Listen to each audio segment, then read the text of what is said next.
Hi అండి. ఈరోజు మనము designer puff hands cutting and stitching చూద్దాము. ఇవి షార్ట్ పఫ్ హ్యాండ్స్ అండి. మామూలుగా మనం స్లీవ్ ఎలా డ్రా చేసుకుంటామో అలా డ్రా చేసుకొని పైకి ఎక్స్ట్రా 2 ఇంచెస్ విత్ వచ్చేసి 3 ఇంచెస్ అలా డ్రా చేసుకొని దాన్ని మన స్లీవ్కి క్రాస్గా ఇక్కడ చూపిస్తున్నట్టుగా అటాచ్ చేసుకోవాలి. మనం 3 ఇంచెస్ ఎక్స్ట్రా పెట్టుకున్నది ఉంది కదండి విత్, అక్కడ ఆ పక్క ఈ పక్క 2 న్యాచెస్ పెట్టుకోవాలి.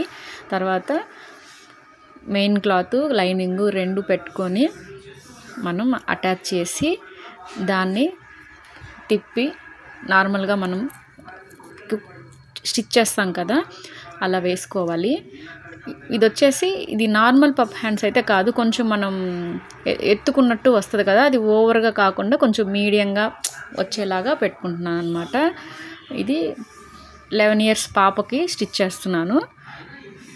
ఇలా స్టిచ్ చేసుకున్న తర్వాత తిప్పి మళ్ళీ ఒక స్టిచ్ చేసుకొని ఎక్స్ట్రా ఏమన్నా సైడ్ ఉంటే అన్నీ కట్ చేసేసుకొని మనం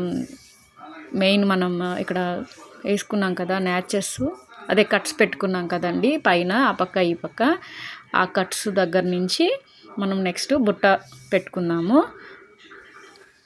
ఇలా అయిపోయిన తర్వాత అది కట్స్ మీకు చూపిస్తున్నాను చూడండి. 3 ఇంచెస్ పెట్టుకున్నాను విత్ వచ్చేసి. నాకు కొంచెం 2-3 బుట్టలు వస్తే నాకు నచ్చదు అనమాట. కొంచెం ఎక్కువగా కనిపిస్తేనే నాకు ఎందుకో నచ్చుతుంది. అందుకని నేను కొంచెం మరీ 3 బుట్టలు 3 ఫ్లీట్స్ అలా కాకుండా కొంచెం కనీసం ఒక 8 ఫ్లీట్స్ 7 ఫ్లీట్స్ అయినా వచ్చేలాగా పెట్టుకున్నాను అనమాట. అలా స్టిచ్ చేసేసుకోవడమే.